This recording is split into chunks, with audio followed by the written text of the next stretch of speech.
మనం ఈ సాంప్రదాయ వస్త్రాలు ఎందుకు ధరిస్తాం? మన స్త్రీలు మహిళలు 6 గజాల చీర ఎందుకు కడతారు? మట్టి గాజులు ఎందుకు పెట్టుకుంటారు? ఎంత కోటీశ్వరులైనా బంగారు గాజులతో పాటు 2 మట్టి గాజులైనా ఎందుకు తొడుగుతారు?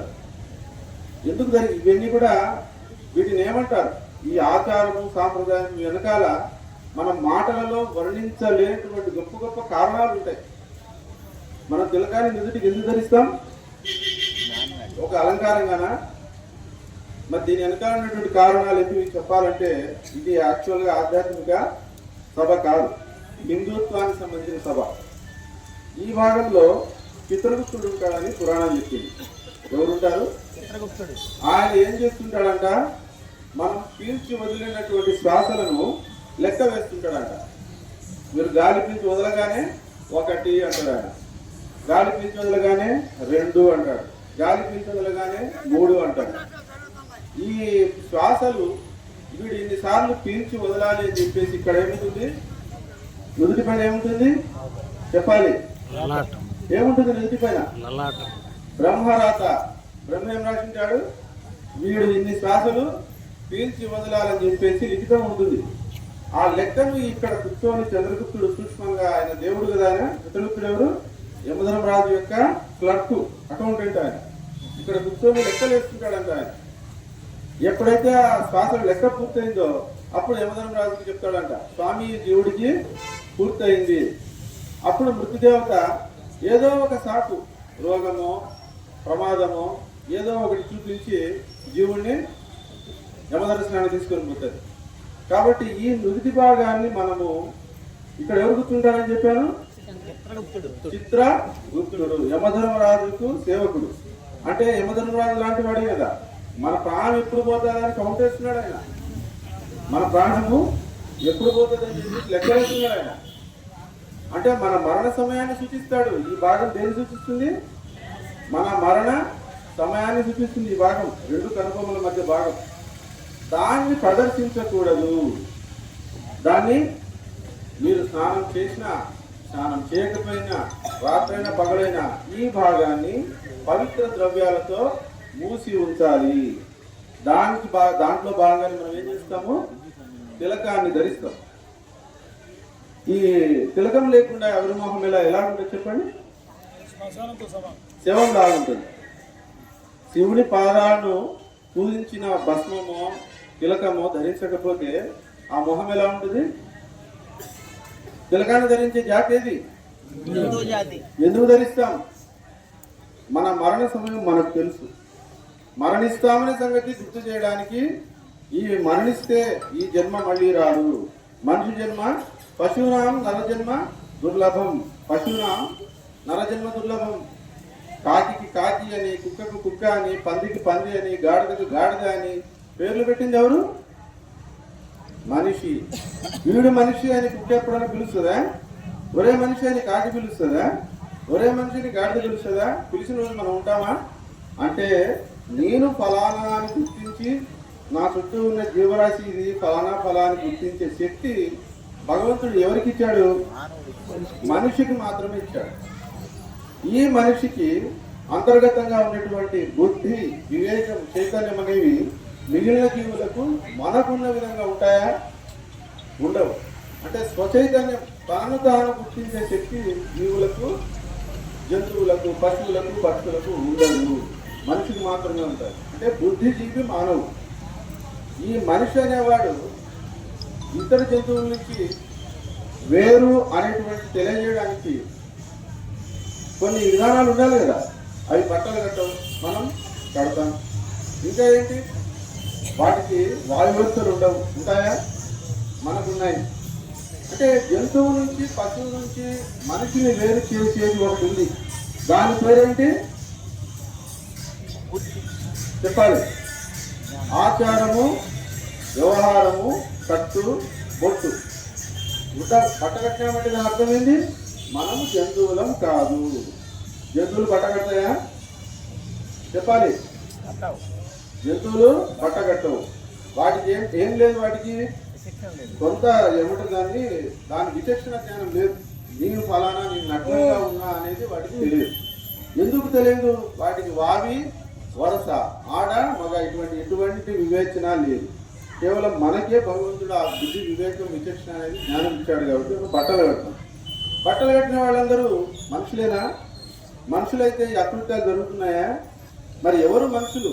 వావి వరుస, చిన్న పెద్ద, మంచి చెడు, పాపం పుణ్యం, ఈ స్పష్టత కలిగి ఉండి దాన్ని ఆచరణలో పెట్టేవాడు మాత్రమే మనిషి. వాణ్ణి ఏమంటారు? వాయు వరుసలు ఎవరికి ఉంటాయి చెప్పండి?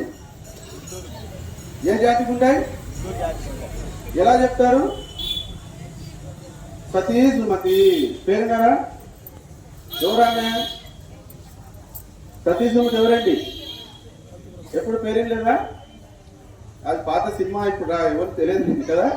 సతీ సావిత్రి ఏం చేసింది ఆమె? సతీ సావిత్రి అనే ఆమె ఒక ఆమె ఉన్నది, సతీ సుమతి అనే ఆమె ఒక ఆమె ఉన్నది, సతీ అనసూయ అనే ఆమె ఒక ఆమె ఉన్నది. ఎవరు వీళ్ళందరూ? సతీ అరుంధతి అనే ఆమె ఒక ఆమె ఉన్నది. ఎవరు వీళ్ళంతా? పతివ్రతలు. ఎవరు పతివ్రత అంటే? ఎవరు? పొద్దున లేస్తూనే భర్త మోహన వేడి నీళ్ళు కొట్టేది, కిందాన్ని అనేది పతివ్రత. అంతేనా? 10 మంది ముందర మానం తీసేది, వాడు అన్నం తినేటప్పుడే పట్టుకుంటుంది వానికి. ఇది ఎప్పుడు పట్టుకోదు. వాడు బయట అంతా కష్టం మనం చేసి వస్తే కరెక్ట్ భోజనం తిన్నప్పుడు వాడికి చిక్కలు చూపిస్తుంది. ఆమెను పతివ్రత అంటారు కదా. అంతేనా? భర్తకు నరకయాతన పెట్టేది పతివ్రతనా? కాదు కదా. భర్తకు జీవితాన్ని సుఖంగా మార్చేది, వాడి ధర్మాన్ని ఆచరించడానికి సహాయపడేది, ధర్మ అర్థ కామ మోక్షాలు అంటారు కదా, వాటిని ఆచరించడానికి వాడికి సహకరించే దాన్ని ఏమంటారు? పతివ్రత. సతీ సుమతి ఏం చేసింది? ఆమె తన భర్త ప్రాణం పోతుంది అనుకుంటే సూర్యుడినే ఆపేసింది. ఆమె తెలుసు కదా. సతీ సుమతి పేరు ఎంతమంది తెలుసండి? నిజాయితీ చేయొద్దండి. సతీ సుమతి చరిత్ర ఎంతమంది తెలుసు? సూర్య గమనాన్ని ఆపింది ఆమె. సతీ సావిత్రి తన భర్త ప్రాణము తీసుకొని పోతుంటే యమధర్మరాజు వెంటబడి తన భర్త ప్రాణాలను విడిపించుకొని వచ్చింది. ఎంతమంది తెలుసు సతీ సావిత్రి గురించి? సతీ అనసూయ ఏం చేసింది? ఆమె మన బ్రహ్మ విష్ణు మహేశ్వరుడు ముగ్గురినే వాళ్ళు అడగడానికి అడిగితే కంటి పిల్లలుగా మార్చేసి నగ్నంగా ఆమె వాళ్ళకి పాలు దాపింది. అంటే దేవాది దేవతలైన త్రిమూర్తులనే కంటి పిల్లలుగా చేసి కన్నతల్లి అయింది ఆమె. ఫలితంగా దత్తాత్రేయ స్వామి ఆవిర్భవించినాడు. దత్తాత్రేయ స్వామి గురించి తెలుసా? మరి సతీ అనసూయ వాళ్ళ తల్లి కదా. దత్తాత్రేయుని తల్లి ఎవరు? తండ్రి. దత్తాత్రేయ స్వామి తండ్రి ఎవరు చెప్పాలి. పోనీ దత్తాత్రేయ స్వామి తెలుసా? అత్రి. దత్తాత్రేయ అంటే దత్తుడు అత్రి మహర్షికి త్రిమూర్తుల యొక్క మూల స్వరూపం దత్తత వచ్చిన ఆయన పుట్టలేదు, కడుపులో పుట్టలేదు. ఆయన 12 ఏళ్ల బాలుడిగా 3 ముఖాలు కలిగి ఉండి త్రిమూర్తుల అంశాలతో నడుచుకుంటూ వచ్చేసినాడు. అందుకే దత్తుడు. ఎవరికి? అత్రికి. అందుకే దత్త ఆత్రేయ అంటారు. అత్రి అనసూయుల యొక్క కొడుకు దత్తాత్రేయ స్వామి. మరి ఆమె మహత్యం చూడండి. ఇంకా సతీ అరుంధతి. అరుంధతి దేవి ఎవరు? ఆమె గొప్పతనం ఏంటి? మీరు ఇప్పుడు పెళ్లి చేసుకుంటే మీ బిడ్డలు ఎవరైనా భవిష్యత్తులో పెళ్లి చేసుకుంటే మిట్ట మధ్యాహ్నం చుక్కలు చూపిస్తారు. ఎవరు? బ్రాహ్మణులు. ఏదైనా అనుకోవద్దండి. ఆ చుక్క పేరేంటి? అరుంధతి. అరుంధతి భర్త ఎవరైనా? వశిష్ఠ మహర్షి. వశిష్ఠ అరుంధతి నక్షత్రాలను మనము వివాహ సమయంలో దర్శిస్తాం. ప్రతి ఒక్క స్త్రీకి మాంగళ్య రక్షణ చేస్తుంది అని అరుంధతి దేవిని రోజు మనం దర్శిస్తాం. ఇటువంటి పతివ్రతల యొక్క కథలు, చరిత్రలు ఏ జాతికి మాత్రమే ఉన్నాయి? చెప్పాలి. ఇప్పుడు ఇది ఏం సమ్మేళనం? ఏం సమ్మేళనం? హిందూ జాతికి మాత్రమే పతివ్రతలు ఉన్నారు. హిందూ జాతిలో మాత్రమే. హిందూ జాతి గ్రంథాలు ఏవైతే భగవద్గీత, శ్రీమద్ రామాయణం ఏ పతివ్రత గురించి ఉంది? రామరావణ యుద్ధం ఏ పతివ్రత గురించి జరిగింది? చెప్పాలా? సీతమ్మ ఎవరు? మహాపతివ్రత. ఎలా చెప్తావు? అగ్నిలో పంపిస్తే ఏమైంది? అగ్నిదేవుడే సైలెంట్ అయిపోయి ఈమె వేడికి నేను తట్టుకోలేక బాబు అని చెప్పేసి బయటికి పంపించినాడు. నా వేడికి ఆమె కాదు, ఆమె వేడికి నేను తట్టుకోలేక బయటికి పంపించేసినాడు. పంపినాడు లేదా?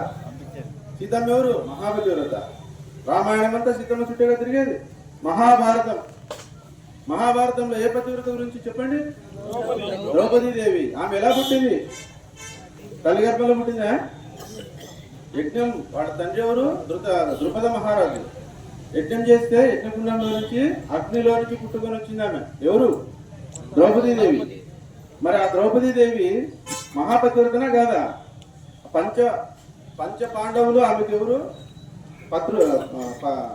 భర్తలు. వాళ్ళు ఎలా సజీవనం చేశారు తెలుసా మీకు? 5 మంది భర్తలు ఉన్నారు కదా, ఆమె ఎలా పతివ్రత అని ఎప్పుడన్నా అనుమానం వచ్చిందా? ఈరోజు ధర్మరాజు ఆమెతో ఉంటే వాళ్ళకు ఒక ఒప్పందం ఉంది.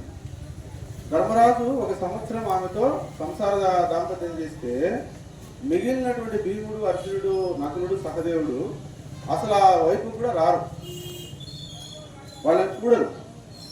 ఒకవేళ వచ్చి చూశారంటే వాళ్ళు 1 సంవత్సరము దేశాటనకి వెళ్ళిపోవాలి. అటువంటి ఒప్పందంతో ఉన్నారు. సరే, ధర్మరాజుతో సంవత్సరం రోజులు ఆమెకు అయిపోయింది కదా, జీవితం అయిపోయింది, ఆమె దాంపత్యం చేసి అయిపోయింది. నెక్స్ట్ ఎవరి దగ్గరికి వెళ్ళాలి? భీముడి దగ్గరికి వెళ్ళాలి. ఆ భీముడి దగ్గరికి వెళ్ళడానికి ఏం చేసేవాళ్ళంట? ధర్మరాజు ఇంటి దగ్గర నుంచి భీముడి ఇంటి వరకు పెద్ద మంట వేసేవాళ్ళంట. ఈ కట్టెలు మొద్దులన్నీ వేసి ఎక్కడి నుంచి ఎక్కడి వరకు? ధర్మరాజు ఇంటి దగ్గర నుంచి భీముడి ఇంటి దగ్గర వరకు పెద్ద మంటలు వేసేవాళ్ళంట. ఆ మంటల్లో ఈమె సునాయాసంగా నడుచుకుంటూ అవతలికి వెళ్ళిపోయేదంట. ధర్మరాజు ఇంటి నుంచి కాలు బయట పెట్టి ఎక్కడ పెడుతుంది? బగబగ మండే అగ్నిలో మనిషి నిలబెట్టు మంటలో కాలు పెట్టి నడుచుకుంటూ భీముడి ఇంట్లో కాలు పెట్టేది. ఈ అగ్నిలో నడుచుకుంటూ పోయేలోపు ఆమెకు ధర్మరాజుతో సంసారం చేసినటువంటి స్మృతులు, జ్ఞాపకాలన్నీ భస్మం అయిపోయాయి. ఆమె శరీరము తిరిగి కన్యత్వాన్ని పొందింది. ఇది శ్రీకృష్ణ పరమాత్మ, పరమేశ్వరుడు, ఇంద్రదేవుడు వీళ్ళందరూ ఇచ్చినటువంటి వరం. ఆమె అగ్ని ప్రవేశం చేసి ధర్మరాజు ఇంటి దగ్గర నుంచి భీముడి ఇంటి దగ్గరికి వెళ్ళిపోయేసరికి ధర్మరాజు అనేవాడు ఆమె సంసార జీవితం గడిపినది మొత్తం ఆమె మనసులో నుంచి వెళ్ళిపోయి ఆమె శరీరం తిరిగి కన్యగా మారుతుంది. తిరిగి భీష్ముడికి కొత్త ఒక కన్య దొరికినట్లు. ఎవరికి? భీముడికి. మళ్ళీ భీముడితో సంవత్సరం గడిచిన తర్వాత అర్జునుడి దగ్గరికి పోవాలంటే ఇదే ప్రాసెస్. ఇట్లా 5 మంది భర్తలను ఆమె కన్యగానే జీవితం గడిపింది. ఇది ఆమె యొక్క పాతివ్రత్యం. అటువంటి పతివ్రతను అవమానించిన వాళ్ళ గతి ఏం పట్టింది తెలుసు కదా మీకు. మన గ్రంథాలన్నీ పతివ్రతల పైన ఆధారపడి ఉన్నాయి. మన తల్లి ఎవరు? పతివ్రతనా కాదా? చేతులేదండి. నా తల్లి పతివ్రత కాదని అనుమానం ఎవడైనా? ఒక స్త్రీ పతివ్రత అనడానికి గుర్తు ఏంటి చెప్పాలి అమ్మరు. పతివ్రత లక్షణాలు ప్రధానమైనది ఏంటి? పాపిటని సింధూరం ధరిస్తారు. పతివ్రత ఏం చేస్తుంది? పాపిట తెలుసు కదా, పాపిట సింధూరం ధరిస్తుంది. ఎందుకు ధరించాలి? హనుమంతుడు కథ వచ్చింది కదా, సీతాదేవి ధరిస్తే హనుమంతుడు అడుగుతాడు, ఎందుకమ్మా నువ్వు సింధూరం ధరించావంటే ఏం చెప్తాడు? నా భర్త 100 సంవత్సరాలు దీర్ఘాయుష్ జీవించాలి, ఆయుర ఆరోగ్య అష్టైశ్వర్యాలతో విజయాన్ని, కార్యసిద్ధిని పొందాలి. నేను సింధూరం ధరిస్తే దాన్ని దర్శించినటువంటి నా భర్త విజయాన్ని పొందుతాడు, కాబట్టి నేను ధరించిన అని చెప్పి సీతాదేవి చెప్తుంది. మరి ఎవరు పతివ్రత? తన భర్త మేలు కోరి ఇక్కడ ఏం చేయాలి? సింధూరం ధరించాలి, కుంకుమ కాదు. బాగా తెలుసుకోవాలి మీరు. ఏం ధరించాలి? సింధూరం అంటే ఏంటి? నేను పెట్టుకుని వచ్చా కదా, ఆంజనేయ స్వామికి పూస్తారే గంగ సింధూరం, అది ధరించాలి. ఇక్కడ పాపిటలో, కుంకుమ కాదు. మీరు సింధూరం ధరిస్తేనే మీ భర్తకు విజయం లభిస్తుంది. మీరు పుణ్యస్త్రీలు తెలుసుకోవాల్సిన విషయం ఏంటి? మీరు నదుటికి బొట్టు పెడితే ఓకే అలంకారం, కానీ ఇక్కడ పాపిటలో మీరు ఏం ధరించాలి? కుంకుమ కాదు, సింధూరం. ఆంజనేయ స్వామి పట్టించే ధరిస్తేనే దాన్ని చూసినప్పుడు మీ భర్తకు విజయం అనేది లభిస్తుంది. పతివ్రతల గురించి చెప్పబడిన గ్రంథాలు హిందూ గ్రంథాలు కాకుండా అన్ని మత గ్రంథాలు నాకు ఒక్కటి చూపించగలరా మీరు? ఇది ఓపెన్ సవాల్ నాకు ప్రపంచానికంతా. ఒక్క హిందూ ధర్మంలో తప్ప ఇతర మత గ్రంథాల్లో ఏ మత గ్రంథంలో అయినా భర్త కోసం, భర్త ప్రాణాల కోసం సూర్యుడిని ఆపిన పతివ్రత ఎవరు? ఏం మర్చిపోయినారు అప్పుడే? సుమతీదేవి. భర్త కోసం యమధర్మరాజుతోనే యమలోకం వరకు పోయినటువంటి పతివ్రత ఎవరు? సావిత్రీదేవి. భర్త కోసం త్రిమూర్తులని కంటిబిడ్డలుగా మార్చిన అనసూయాదేవి, అరుంధతీదేవి. ఇటువంటి చరిత్రలు ఒక హిందూ గ్రంథాల్లో కాకుండా ఇంకా ప్రపంచంలో వేరే వేరే మతాలు ఏవో ఉన్నాయి కదా, ఏ గ్రంథాలను ఉందా? మీరు ఇది అడగండి ప్రశ్న. వాళ్ళు చెప్పాలి కదా గుండె ధైర్యంగా, మా గ్రంథాల్లో పతివ్రతల గురించిన విషయాలు ఉన్నాయని చెప్పగలరా? మీరు అడగండి ఇళ్ళ దగ్గరికి వచ్చి, మీ దేవతలు అలాగా, మీ దేవతలు దేవతలు కాదు అని మత మార్పిడి చేయడానికి ఎవరైనా వచ్చారనుకోండి, మొట్టమొదట అడగాల్సింది, బాబు నా కన్న తల్లి పతివ్రత, నా జాతి మొత్తము నా అవ్వ ఏం చెప్తారు కదా, ఇంకా తాత ముత్తాతలు మన ముత్తాత అందరూ కూడా పతివ్రతలు. ఎందుకంటే మా జాతి మొత్తం పతివ్రత జాతి. ఈ పతివ్రత జాతి గురించి మా గ్రంథాల్లో ఉంది.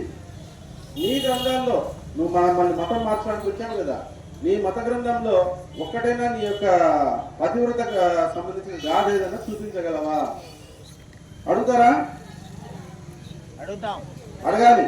అప్పుడు వాళ్ళు చూపించగలిగితే వచ్చి నాకు చెప్పండి, వీళ్ళు పతివ్రతను చూపించేస్తాను.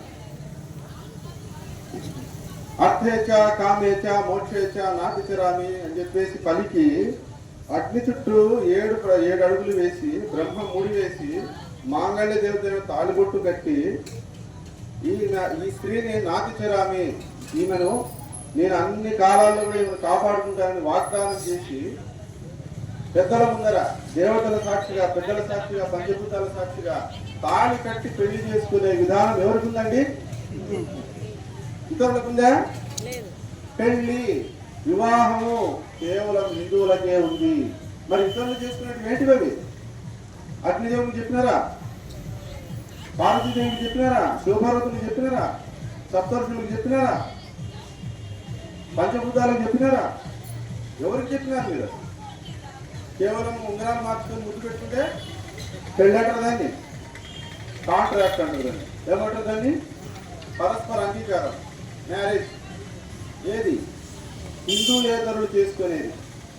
హిందువులు పెళ్లి చేసుకున్నారంటే దేవతలకు, ఋషులకు, అగ్నిదేవుడికి, పంచభూతాలకు, గ్రామ పెద్దలకు, తల్లిదండ్రులకు అందరికి చెప్పి వాళ్ళందరి ఆశీస్సులు తీసుకుంటేనే పెళ్లి చేసుకుంటారు.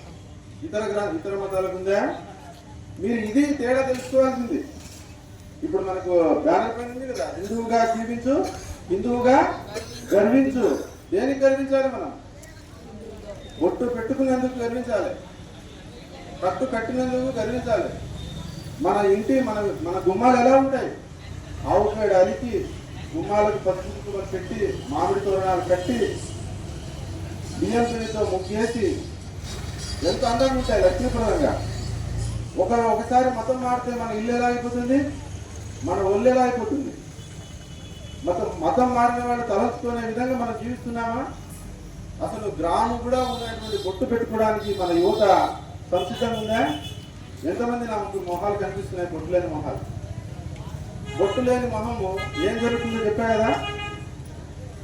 సూర్యోదయం తర్వాత నిద్ర లేచేవాళ్ళు, చిన్నపిల్లలు, ముసలి వాళ్ళు, ప్రయాణంలో ఉన్నవాళ్ళు, అనారోగ్యంతో ఉన్న వాళ్ళకు వర్తించదు. కానీ వయసు ఉండి, ఆరోగ్యం ఉండి, సెల్ ఫోన్లు చూసుకుంటూ రాత్రి 10కి, 11కు, 12కు అన్నాలు తిని 12, 1 గంట నిద్రపోతే సూర్యోదయానికి ముందు నిద్రలేసే ప్రసక్తే ఉండదు. సూర్యోదయానికి ముందు నిద్రలేచి పళ్ళు నేలక ఎవరైతే తోమరో, సూర్యుడు వచ్చిన తర్వాత ఎవరైతే పళ్ళు తోముతారో వాళ్ళ జీవితంలో కుజ బలం పోతుంది, కుజగ్రహ బలం పోతుంది. పోయి వాళ్ళకి నరాల్లో సత్వ పోతుంది, మగతనం పోతుంది, చిన్నగా అప్పుల పాలవుతారు. ఎవరు? సూర్యోదయానికి ముందు లేచి పళ్ళు నేలక తోమని వాళ్ళు క్రమక్రమంగా అప్పుల పాలవుతారు. వాళ్ళ శరీరం నుంచి బలం పోతుంది. సూర్యుడికి రథసారథి ఉన్నాడు. సూర్యుడు 7 రథం పైన ఎక్కి వస్తాడు కదా, ఆయన రావడానికి ఒక రథసారథి ఉన్నారు కదా, ఆయన పేరేంటి? సూర్యుడు తెలుసు. సూర్యుడికి 7 గుర్రాల రథం ఉంటాయని తెలుసు. ఒకే చక్రం పైన ఆయన వస్తాడని తెలుసు. ఆ రథాన్ని తోలేదు సారథి పేరేంటి? అనూరుడు. అంటే ఆయనకి తొడల వరకు దేహం ఇక్కడి వరకే ఉంటుంది, తొడలు ఉండవు, కేవలం ఇక్కడి వరకే ఉంటుంది. కాబట్టి అనూరుడు అంటారు ఆయన. గరుత్మంతుడికి అన్న. ఆయన దోస్తాడు సూర్యుడి రథాన్ని. ఆ సూర్య భగవానుడు ఉద్భవించేటప్పుడు లోకానికంతా ఆయన కర్మసాక్షి కదా, లోక బాంధవుడు. సూర్య భగవానుడు ఉద్భవించేటప్పుడు మనము ఆరోగ్యం ఉండి సోమరితంతో నిద్రపోతున్నాం అనుకోండి, అప్పుడు ఈ అనూరుడు అని ఆయన శపిస్తాడంట.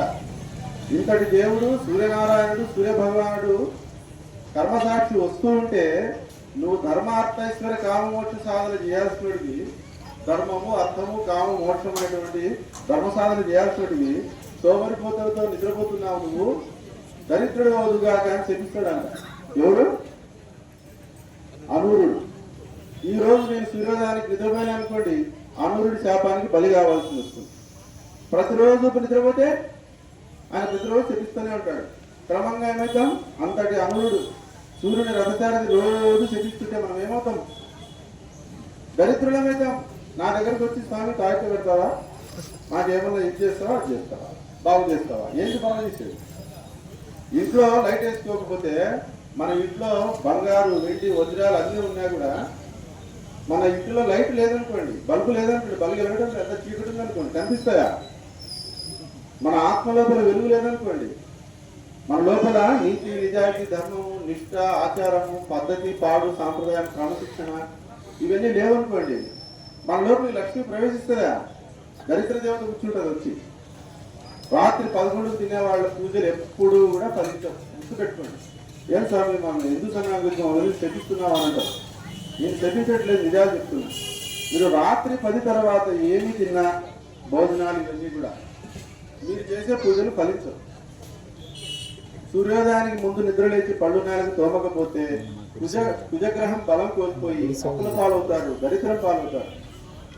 రోజులో రాహుకాలం రోజున ప్రతిరోజు 1 గంటల సేపు రాహుకాలం ఉంటుందండి. సోమవారం ఉదయం ఉంటుంది, మంగళవారం మధ్యాహ్నం ఉంటుంది, బుధవారం మధ్యాహ్నం ఉంటుంది, ఆదివారం సాయంత్రం ఉంటుంది. ప్రతిరోజు కూడా 1 గంటన్నర సమయం రాహుకాలం ఉంటుంది. రాహుకాలం నడుస్తున్నప్పుడు మీరు తెలిసి కానీ తెలియక కానీ ఒక పోషణ కలగజేసినటువంటి ఆహారం, అది ద్రవ పదార్థం కానీ ఘన పదార్థం కానీ మీరు తిన్నారనుకోండి, ఈ రోజు మీరు తెలిసి తెలియక చేసిన పాపాలన్నీ డబల్ అవుతాయి. ఇతరుల తిండి తిన్నారనుకోండి రాహుకాలంలో, వాళ్ళు ఆ రోజు చేసిన పాపాలన్నీ మీ అకౌంట్లోకి వస్తాయి. రాహుకాలంలో భోజనం చేసిన రాహుకాలంలో టీ కూడా తాగకూడదు, పాలు కూడా తాగకూడదు, మజ్జిగ కూడా తాగకూడదు, చాలా దోషం. రాహుకాలంలో ప్రయాణం మొదలు పెట్టొచ్చునా, మనకు తెలిసింది ఏంటంటే రాహుకాలంలో ఎలాంటి పనులు మొదలు పెట్టకూడదని తెలుసు. ప్రయాణంలో మొదలు పెట్టారులే, చూసుకుంటారు. కానీ రాహుకాలంలో టీ కాఫీలు కానీ పాలు మజ్జిగ కానీ ఒక పోషణ కలగజేసే ఎటువంటి ద్రవ ఘన ఆహారాలు స్వీకరించకూడదు. ఏదైనా సరే మీరు తినకూడదు. తింటే ఏం జరుగుతుంది? రాహు ప్రభావం పడుతుంది మీ పైన, పడి ఆవేశం జరుగుతుంది లోపల, కనపడి వల్ల గొడవలు పెట్టుకుంటారు, చెడు జరుగుతుంది. రోజు ఎప్పుడంటే అప్పుడు తినేస్తూ పోయారనుకోండి, సమయం లేదు, పాడు లేదు, పద్ధతి లేదు, లేని దరిద్రాలను చెప్తుంటాయి. మన తిండి మనం తినాలంటే పద్ధతి ఉంటుంది. ఇవన్నీ ఎవరు చెప్పినారు? హిందూ ధర్మం. హిందువులకు మాత్రమే ఒక పద్ధతి. లేచినప్పటి నుంచి పడుకునే వరకు కూర్చోవాలంటే, మాట్లాడాలంటే, చూడాలంటే, వినాలంటే, చెప్పాలంటే, మనకంటే వయసులో పెద్దవాళ్ళు మన ఎదురుకు వచ్చినారనుకోండి, 2 చేతులు పెట్టిలా నమస్కారం చేయాలి. చేయలేదంటే ఏం జరుగుతుంది తెలుసా? ఆయుష్ క్షీణిస్తుంది. ఒకసారి మీరు నమస్కారం చేయలేదనుకోండి, మన జీవిత కాలం నుంచి ఒక రోజు ఆయుష్ క్షీణిస్తుంది. సూర్యోదయానికి సూర్యుడు ఎక్కడ ఉదయిస్తాడండి? తూర్పున ఉదయిస్తాడు. సూర్యుడు ఎక్కడ అస్తమిస్తాడు? ఏ దిక్కున? పడమటిన. ఈ రెండింటిలో కూడా ఉషాదేవి సంధ్యాదేవి అనేటువంటి సూర్యనారాయణమూర్తి యొక్క భార్యలు వాళ్ళు. ఎవరు? ఉషాదేవి సంధ్యాదేవి. ఇంకొక ఆమె ఉంది, ఆమె పేరేం పేరు? ఛాయాదేవి. ఆమె ఎక్కడ ఉంటుంది? ఉషాదేవి తూర్పున ఉంటుంది, సంధ్యాదేవి పడమటిన ఉంటుంది. మరి ఛాయాదేవి ఎక్కడ ఉంటుంది? ఛాయ అంటే ఏంటి? నీడ. ఎక్కడ? ఆ నీడలు ఎక్కడ ఉంటాయి? చెట్ల కింద. సూర్యుడు వచ్చినప్పుడు చెట్ల కింద నీడ ఉంటుంది. ఆ నీడలో మలమూత్ర విసర్జన చేయకూడదు. చెట్ల కింద మలమూత్ర విసర్జన చేస్తే ఛాయాదేవి శపిస్తుంది. ఛాయాదేవి పుడుకోరమ్మా, ఛాయాదేవి పుడుకోరు, శనేశ్వరుడు శని పడుతుంది.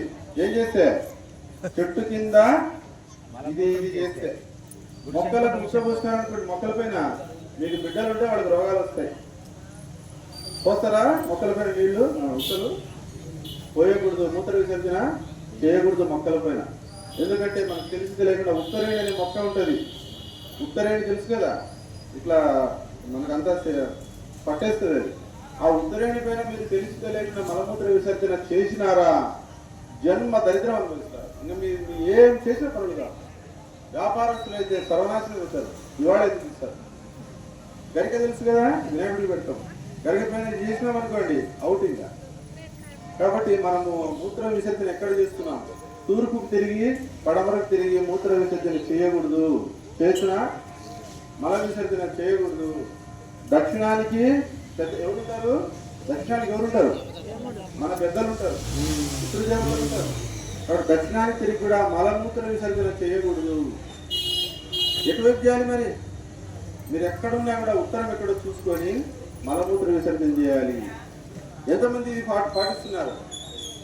ఇవి చిన్నపిల్లలకి, 65 ఏళ్ళు వయసు దాటిన వాళ్ళకి, రోగులకు, ప్రయాణంలో ఉన్న వాళ్ళకి ఇవి వర్తించవు. ఏ నియమాలు వర్తించవు ఈ వీళ్ళకి. 14 ఏళ్లలోపు చిన్నపిల్లలకి, 65 ఏళ్ళు దాటినటువంటి వృద్ధులకి, రోగం వచ్చిన వాళ్ళకి, ప్రయాణంలో ఉంటారు కదా, ప్రయాణం ఎక్కడైనా జర్నీ మూమెంట్లో ఉన్న వాళ్ళకి ఏ నియమాలు వర్తించలేదు. ఇలాంటివి మనం తెలుసుకోవాలి. ఎందుకంటే ఏంటి, మీరు వెతికి తిలకం లేకుండా వచ్చినారంటే చూసిన ప్రతి ఒక్కటి దరిద్రమే. నేను స్నానం చేయలేదండి, స్నానం చేస్తూ విభూతి పెట్టుకో, పొడి విభూతి. స్నానం చేయలేదనుకోండి, బయటకు పోవాల్సింది వచ్చింది, తెల్లటి విభూతి ఉంటుంది కదా, అలా రాసుకొని బయటికి రా. స్నానం చేసినామనుకో, అదే విభూతికి నీళ్ళని తగిలించి, నీళ్ళలో పెరుగో పాలో ఏదో ఒకటి ద్రవ పదార్థాలు తగిలించి తడిపి పెట్టుకో. కుంకుమ ఏదైనా తగిలించి తడి కుంకుమ పెట్టుకో. నుదుటికి పొట్టు లేకుండా రావచ్చునా? ఎవరైనా నీకు కనిపిస్తే అరే దరిద్రమోహం చూపాటు రానాలి. ఏమనాలి? పొట్టు లేని మొహం ఏంటి? మన ధర్మంలో ఏం చెప్తారు? తిలకం లేని మొహము దరిద్రం. ఈ విధానాలు పాటించాలి. పండగ పూటైనా కూడా మనం పంచులు కట్టాలండి. పెళ్ళైన మగవాడు తప్పనిసరిగా పండగ రోజైనా ప్రతి గురువారము గోవతి కట్టాలి, కండువా వేసుకోవాలి. ఎడమ భుజం పైన కండువా వేసుకోవాలి. ఈ ఏమిటనేది గోవతి కట్టాలి. మరి కట్టకపోతే ఏమవుతుందంటే అనాచారం చేసినాడని చెప్పేసి అనాచార దోషం వస్తుంది. అనాచార దోష ఫలితంగా లక్ష్మి తగ్గిపోతుంది. వాడి లోపల నుంచి లక్ష్మి బయటకు వెళ్ళిపోతుంది. బహిరంగంగా మలమూత్ర విసర్జన చేయకూడదు. బహిరంగంగా అన్నపానాలు తినకూడదు. అందరూ చూస్తుండగా అన్నపానాలు తినకూడదు. ఏదన్నా విందులు వినోదాలు అది మీరు అందరూ చూస్తుండగా మన ఇంట్లో కూడా మనం తినకూడదు. రహస్యంగా తినాలి. ఎక్కడ తినాలి? ఇంటి లోపల కూర్చొని వాటిని వేసుకొని తినాలి. నిశ్శబ్దంగా తినాలి. సెల్ఫోన్లు చూసుకుని తినకూడదు. మనం భోజనం చేసేటప్పుడు కూడా నియమాలు ఉంటాయి. మనం ఎలా తినాలనే దానికి కూడా నియమాలు ఉంటాయి. నిలబడి తింటే దరిద్రం పడుతుంది. ఒక ఆయన ఎవరో వాట్సాప్లో మెసేజ్ పెట్టినాడు, గత కాలంలో అందరూ ఇంట్లో అన్నం తిని బయట బహిర్భూతికి పోయి మల విసర్జన చేసేవాళ్ళు. ఇప్పుడు ఏమైతుంది, అందరూ బయట పోయి తిని ఇంటిలోకి వచ్చి మల విసర్జన చేస్తున్నారు. ఎక్కడండి లక్ష్మి ఉండేది? ఇళ్లలో ఉంటుందా లక్ష్మి? ఇంటి లోపల లెట్రిన్ బాత్రూమ్లు ఉన్నాయి. ఇంట్లో తిని ఇంట్లోనే మల విసర్జన చేస్తే అదొక లెక్క. మీరు బయట తిని ఇంట్లోకి వచ్చి మల విసర్జన చేసే పరిస్థితి పెట్టుకోవద్దండి. అంటే బయట తిరుగు తగ్గించండి. వాడు ఏ విధంగా తయారు చేసినాడు, ఎంతసేపు ఇంట్లో ఉండిపోయిన ప్రయత్నం చేయండి. ధర్మము అంటే ఆచరిస్తేనే ధర్మం. ఆచరించని ధర్మం అవుతుందా? ఇప్పుడు ముస్లిం సోదరులు ప్రతి శుక్రవారం మసీదుకి వెళ్తారు, ప్రతి ఆదివారం చర్చికి వెళ్తారు. మరి హిందువులు ఎప్పుడు పోయేది? లేకపోతున్నా లేకపోతే ఇంకేదైనా పట్టాలి.